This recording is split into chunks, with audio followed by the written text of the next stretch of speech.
Sappiate che la mafia in Veneto c'è e dobbiamo sradicarla attraverso la cultura. Quella della legalità innanzitutto, che alla lunga paga. È il messaggio forte che a Campagna Lupi è uscito dalla cerimonia di consegna di 11.860 euro all'Associazione Affari Puliti, frutto della raccolta fondi alla partita di calcio contro la Nazionale Cantanti dello scorso 8 settembre. L'associazione, che ha in gestione la villa confiscata a Campolongo Maggiore a Felice Maniero, con questa somma completerà la parte verde attorno all'edificio, il cosiddetto Giardino della Legalità.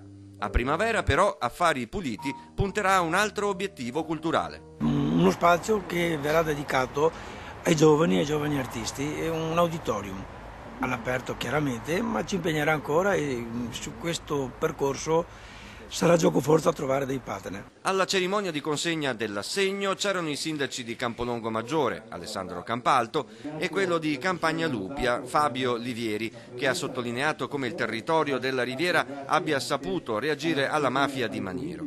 Campalto ha chiesto alla Regione, rappresentata dall'assessore Manzato, uno sforzo per aiutare il suo comune a gestire al meglio gli 8 immobili presenti a Campolongo e in Riviera sottratti alla mafia.